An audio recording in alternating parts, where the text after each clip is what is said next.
You purchased Craftsman Thanks, Rick. Tool It's from great to be Sears in here. 2017. Thank you. You purchased Craftsman in 2017, and now you're going to be building a state-of-the-art automated plant in Fort Worth, Texas, to make the line of Craftsman and many of the new things added to the line. I guess my question is simple. Is this plant there so that you can sort of remove and diversify away from the uncertainty regarding what's going on with global trade, specifically the U.S. and China?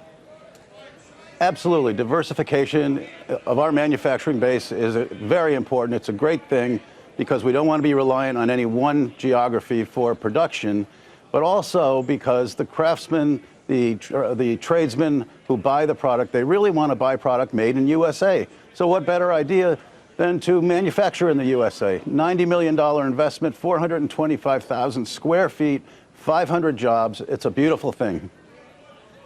You know, and there's a heavy accent on automation, AI, 3D printing, just a variety of advanced manufacturing techniques. And while I was reading that, I was reading a report by Deutsche Bank, Jim, that says automation and robotics in the U.S. specifically will enhance jobs, not destroy them. Your thoughts? It will. I understand people fear automation.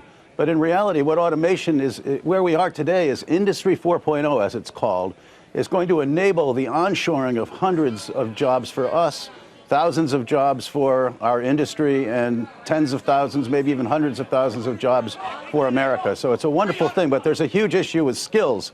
Skills need to be brought up to speed, and so our U.S. industry really has a reskilling project ahead of us, and that's what we have to do, because these people need to have the capability to use this new technology and to be effective in their jobs. You know, when it comes to China, it's just a really politically charged topic, and I totally understand why. I read that bringing these manufacturing jobs can cost hundreds of thousands per job, and it's a really dumb idea. I get that. But if I'm seeing all this migration of large manufacturing back to the U.S., doesn't that cost have to be looked at in a grander amortized picture, that it may be the beginning of something big, or am I wrong?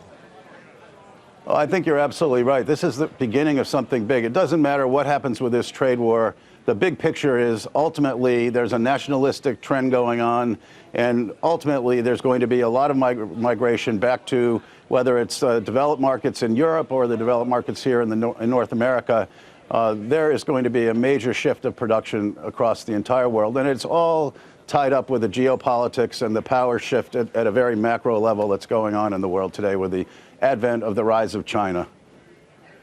Now, before the tweet and tariffs moved up, and of course things are still in transit on that first batch, as CNBC's been talking about, I read that you said that the tariffs prior to the raising of them was going to cost you guys about $150 million. Now you think maybe $250 to $275 million. Can you give me some perspective to your revenues and your cash flows as to how big of a ding it is, and do you think that your productivity, your new plant and other plants will offset that over time?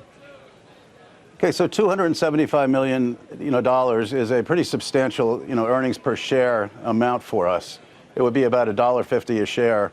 And so we've had to take pretty significant actions in order to offset that. So there have been some price increases, there have been some supply chain moves, and there have been some cost management actions taken as well. But we managed to offset all that. We reaffirmed our guidance last week at our Analyst Day in New York City, and it was very well received by the marketplace.